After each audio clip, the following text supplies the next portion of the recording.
Shalom Elohim, haleluya, puji nama Tuhan. Semangat pagi Bapak Ibu Saudara yang dikasihi Tuhan kita, Yesus Kristus. Jumpa lagi bersama saya Pendeta Samuel Mabuntu dalam Renungan Pagi ke 1955 hari Renungan Pagi ini mengudara.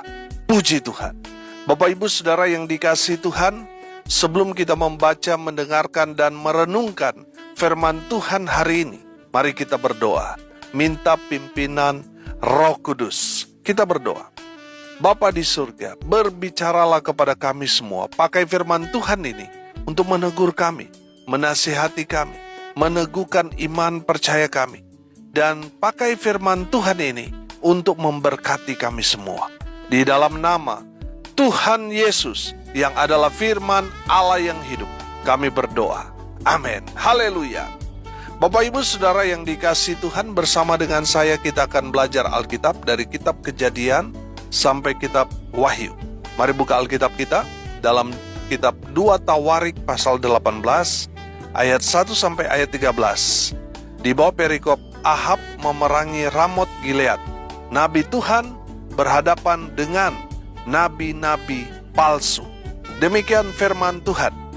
Ketika Yosafat kaya dan sangat terhormat, ia menjadi besan Ahab. Beberapa tahun kemudian, pergilah ia kepada Ahab di Samaria. Ahab menyembelih banyak kambing domba dan lembu sapi untuk dia dan rombongannya, dan mengajaknya untuk menyerang Ramot Gilead.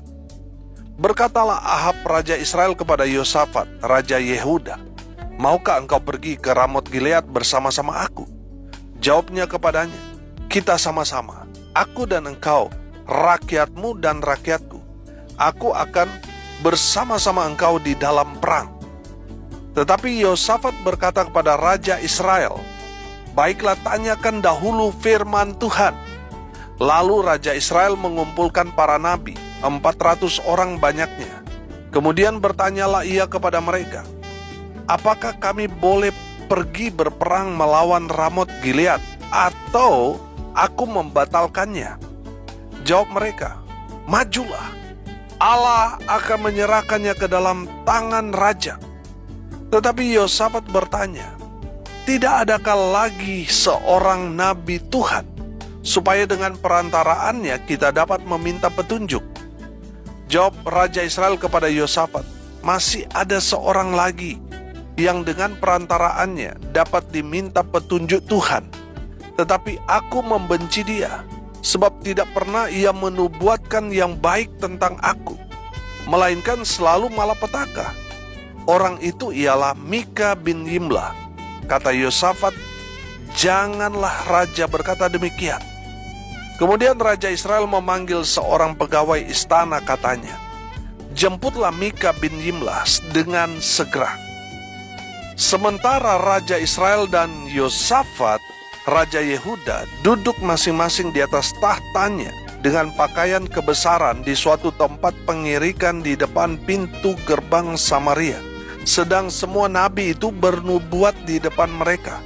Maka Sedekia bin Kenaana membuat tanduk-tanduk besi lalu berkata, "Beginilah firman Tuhan, dengan ini engkau akan menanduk Aram sampai engkau menghabiskan mereka."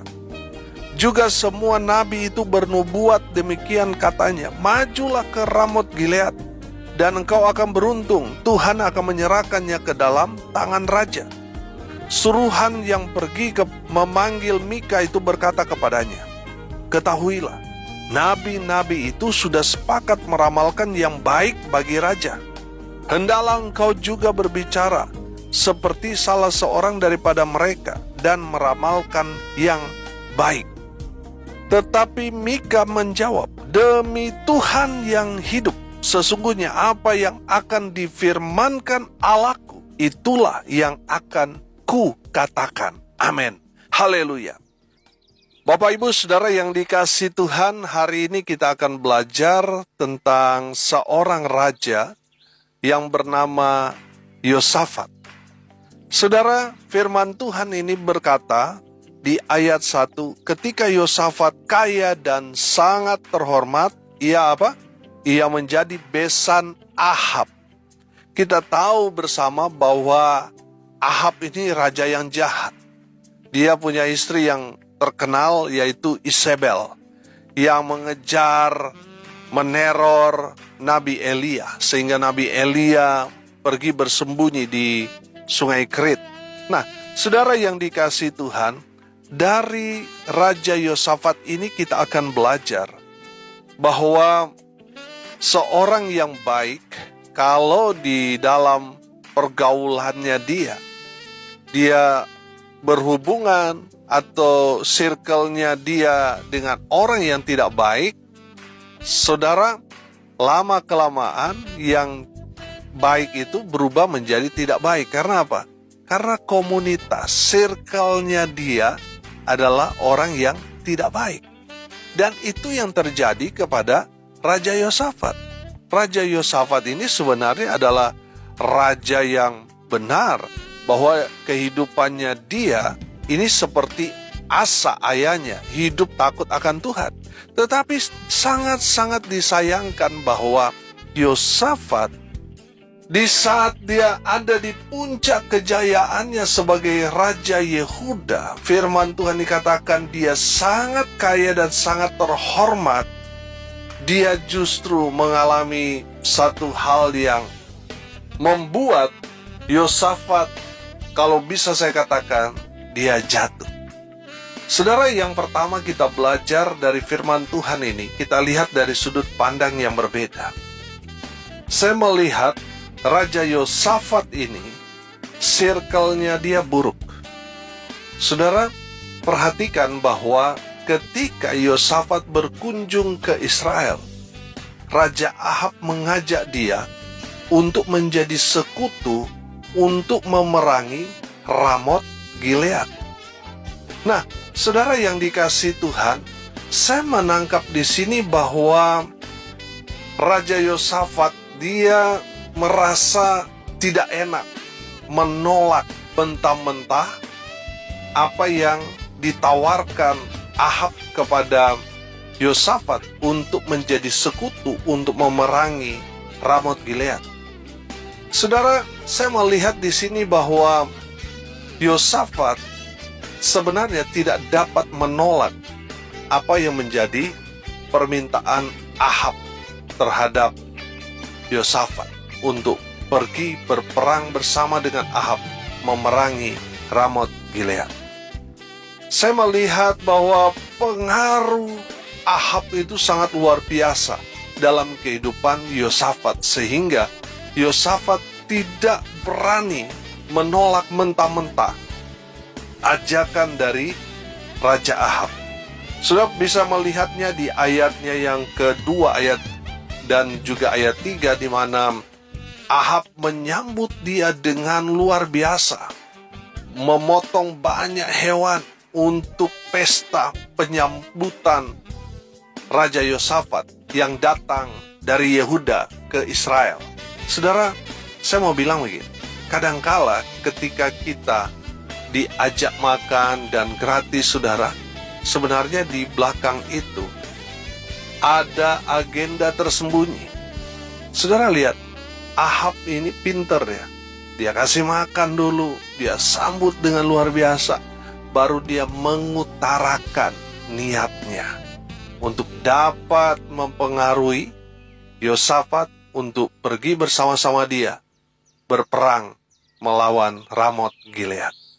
Saudara yang dikasihi Tuhan, hati-hati dengan lingkaran kita, dengan siapa kita bergaul, hati-hati.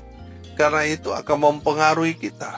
Makanya banyak orang, saudara, banyak orang yang salah pergaulan, akhirnya masa depannya rusak. Karena apa, saudara? Circle-nya dia buruk. Saudara yang dikasihi Tuhan, Yosafat, circle-nya dia buruk. Makanya dia terpengaruh. Nanti sebentar kita akan lihat. Yang kedua, saudara, Yosafat, sensor kepekaannya pada suara Tuhan itu pudar. Dia sudah gak peka lagi. Karena apa, saudara?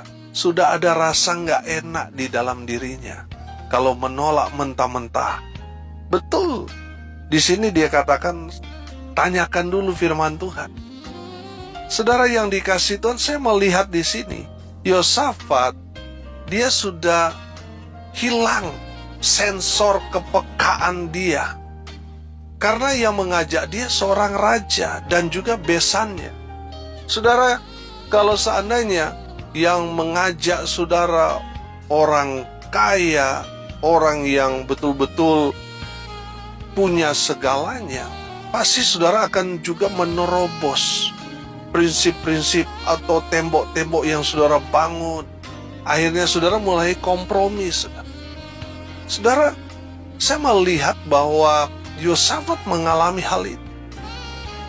Kalau kita belajar saudara dari kebenaran firman Tuhan di sini, sebenarnya Yosafat itu dia salah berjalan bersama dengan Ahab.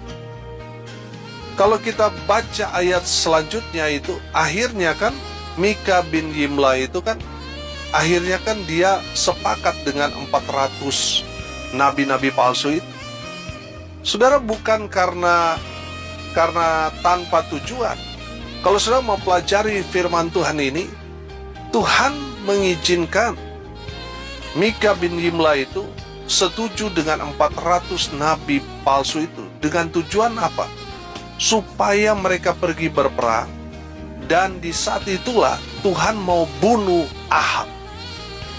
Saudara, kita belajar dari kebenaran firman Tuhan ini ketika mereka pergi berperang, bahwa raja dari musuh mereka berkata, jangan berperang dengan sembarangan, cari Raja Israel, bunuh dia.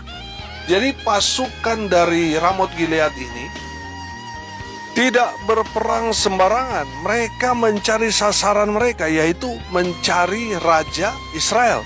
Tetapi di dalam peperangan itu mereka justru menangkap Yosafat. Kalau saudara melihat di ayat 31 di sana bagaimana Yosafat berteriak, berdoa, dan Tuhan menolongnya. Saudara, dan ada salah satu tentara Ramot Gilead. Dia hanya menarik panahnya dengan sembarangan, tetapi rupanya panahnya itu mengena kepada tubuh dari Raja Ahab. Saudara yang dikasihi Tuhan, dari firman Tuhan ini kita melihat bahwa seorang yang benar sekalipun sama seperti Raja Yosafat bisa salah mengambil keputusan. Saudara yang dikasihi Tuhan, hati-hati ketika kita tadi saya katakan berjumpa dengan orang yang kaya, orang yang punya segalanya, orang yang berpangkat, memiliki jabatan yang tinggi. Saudara, hati-hati. Kita bisa saja ketemu dengan mereka, saudara. Sensor kepekaan kita itu bisa pudar, saudara. Saudara yang dikasihi Tuhan, jangan sampai saudara karena ketemu dengan orang yang diakui oleh dunia orang hebat, orang kaya, sampai-sampai sensor kepekaan saudara pada suara Tuhan pudar. Hati-hati saudara. Tetap nyalakan sensor saudara. Tetap peka pada suara Tuhan, supaya saudara tidak salah mengambil keputusan. Sama seperti Yosafat. Yosafat walaupun dia seorang yang takut Tuhan, hidup benar, mengandalkan Tuhan dalam hidupnya, tapi dia pernah salah mengambil keputusan. Saudara yang dikasihi Tuhan, nyalakan sensor kepekaan saudara pada suara Tuhan, supaya saudara tidak salah mengambil keputusan, supaya saudara tidak salah jalan. Yang ketiga, saudara, kita belajar dari Mika bin Yimla, seorang hamba Tuhan yang hebat, yang luar biasa. Saudara, firman Tuhan ini saya melihat di ayat 13, Mika berkata begini, tetapi Mika menjawab, demi Tuhan yang hidup, sesungguhnya apa yang akan difirmankan Allahku, itulah yang akan ku katakan. Amin. Bapak Ibu Saudara yang dikasihi Tuhan, sebagai hamba Tuhan, kita harus berani, sama seperti Mika bin Yimla, mengatakan pure firman Tuhan, mengatakan apa yang sebenarnya. Saudara yang dikasihi Tuhan, jangan hanya seperti 400 nabi ini yang selalu berkata, mungkin dalam khotbahnya berkat, berkat, berkat, berkat. Nah, saudara yang dikasihi Tuhan, memang sebagai hamba Tuhan paling enak tuh khotbah tentang berkat, karena tidak ada benturan dengan jemaat. Semua jemaat pasti senang. Tapi ketika mulai diajarkan tentang firman Tuhan, bagaimana menjadi pelaku firman Tuhan, di saat belajar saudara, di sana mulai ada benturan, ada penolakan, ada rasa suka dan tidak suka. Ini yang menjadi problem dalam pelayanan. Tapi sebagai hamba Tuhan, kita harus mengatakan sesuai dengan apa kata Tuhan, itu yang harus kita sampaikan. Amin. Haleluya. Bapak Ibu Saudara yang dikasihi Tuhan, setelah Nabi Mika diperhadapkan kepada Ahab dan Yosafat, mereka kemudian bertanya, "Mika, apakah kami boleh pergi berperang melawan Ramot Gilead? Atau aku membatalkannya?" Jawabnya, "Majulah, dan kamu akan beruntung, sebab mereka akan diserahkan ke dalam tanganmu." Tapi Raja Ahab, dia kaget saudara, mendengar biasanya kamu berkata-kata kutuk, tetapi kenapa kamu memuluskan apa yang menjadi rencana Ahab? Sehingga Ahab marah. Ahab merasa, kamu ini dari dulu saya bilang kamu selalu mengatakan hal yang tidak benar dan sebagainya. Nah, saudara yang dikasihi Tuhan, dari kebenaran firman Tuhan ini, Tuhan berfirman kepada Nabi Mika untuk menyampaikan supaya mereka pergi maju berperang. Saudara, sepertinya Nabi Mika setuju dengan 400 nabi-nabi palsu itu, tapi sebenarnya tidak. Kita melihat bahwa itu adalah rencana Tuhan. Rencana Tuhan apa? Supaya Ahab maju berperang, karena dalam peperangan itu Tuhan mau membunuh Ahab. Saudara, Ramot Gilead ketika berhadapan dengan tentara-tentara Israel itu, Raja Ramot Gilead mengatakan kepada prajuritnya untuk jangan berperang sembarangan. Cari Raja Israel dan bunuh dia. Tapi dalam peperangan itu mereka menemukan Yosafat. Tapi Yosafat dia berteriak, lalu dia berseru kepada Tuhan, Tuhan menolong dia. Ada seorang prajurit dari Ramot Gilead, dia tidak sengaja menarik busur panah dan melepaskan anak panah, tapi anak panah yang dilepaskan tidak sengaja itu justru menancap pada tubuh Raja Ahab dan akhirnya Raja Ahab mati. Saudara yang dikasihi Tuhan, dari kebenaran firman Tuhan ini kita belajar bahwa sebagai seorang hamba Tuhan, kita harus berani menyampaikan firman Tuhan walaupun kita berhadapan dengan raja-raja. Lihat Mika, dia nggak takut walaupun resikonya dia akhirnya kan dipenjara, tapi dia nggak takut mengatakan kebenaran.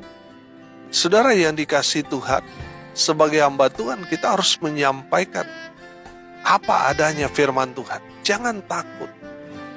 Ketika sudah menyampaikan teguran firman Tuhan, jangan takut jemaatmu tersinggung.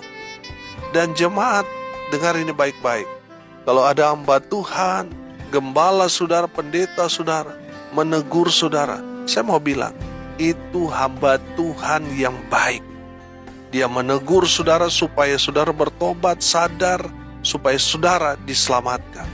Kalau dia tidak menegur saudara, padahal saudara jelas-jelas hidup dalam dosa, sudah hidup dalam ketidakbenaran, tapi hamba Tuhan saudara tidak pernah menegur saudara, saya mau bilang, itu hamba Tuhan yang jahat. Dia tidak peduli dengan hidupmu. Saudara mau binasa, dia nggak peduli, makanya dia nggak berani mau tegur saudara. Dia biarkan saudara hidup dalam dosa, dan akhirnya saudara binasa. Saya mau bilang, hamba Tuhan yang tidak berani menegur saudara yang sudah hidup dalam dosa, itu hamba Tuhan yang jahat. Dia hanya mengasihi dompet saudara. tapi dia tidak mengasihi nyawamu. Seorang hamba Tuhan yang dipakai Tuhan dengan luar biasa, yang betul-betul mengasihi saudara, yang tidak mau saudara binasa, adalah hamba Tuhan yang mau menegur kita ketika kita salah jalan. Dia menegur kita. Jadi saudara yang dikasihi Tuhan, bersyukurlah saudara kalau hamba Tuhan, gembala, pendeta saudara menegur saudara. Itu berarti dia mengasihi saudara. Dia mau saudara selamat. Amin. Bapak Ibu saudara yang dikasihi Tuhan, hari ini kita belajar dari Yosafat dan Nabi Mika. Yosafat betul orang baik. Dia hidup takut Tuhan. Dia hidup sama seperti Asa ayahnya. Tapi sayang, circle-nya nggak baik. Saudara, circle itu lingkaran di mana pergaulan kita itu mempengaruhi kita. Jadi pastikan saudara bergaul dengan orang-orang yang hidup takut Tuhan. Hidup dalam kebenaran firman. Amin. Dan yang kedua saudara, sensor kepekaan Yosafat itu pudar. Karena di depan dia ada Raja Ahab. Masing-masing mereka punya kuasa. Hati-hati saudara. Ketika saudara berjumpa dengan orang kaya, orang yang punya posisi, jabatan, punya segalanya. Bisa saja saudara, sensor kepekaan saudara pada firman Tuhan, pada suara Tuhan itu pudar saudara. Karena saudara bertemu dengan orang yang kaya, punya jabatan dan lain sebagainya. Hati-hati saudara. Pastikan saudara sensor kepekaan saudara pada suara Tuhan tetap menyala, sehingga saudara tidak kompromi dengan dosa. Yang ketiga, dari Mika kita belajar sebagai hamba Tuhan.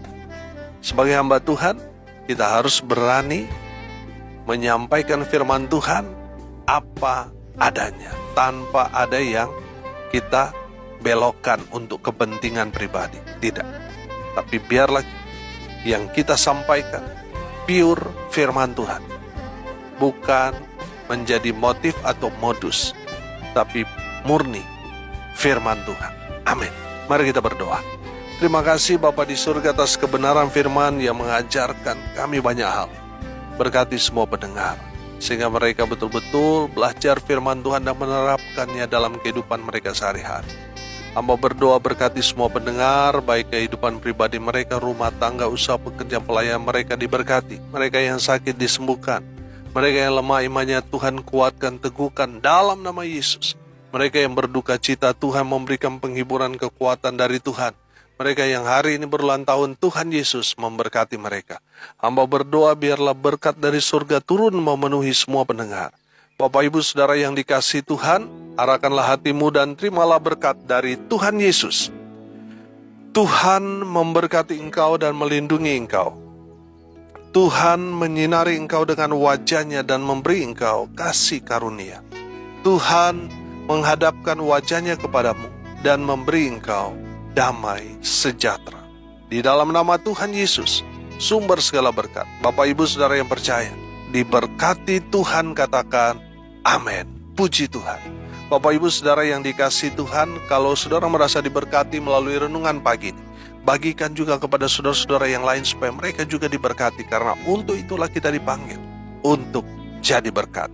Salam kasih dari Bali, saya Pendeta Samuel Mawuntu. Sampai jumpa besok pagi. Tuhan Yesus memberkati kita semua. Haleluya.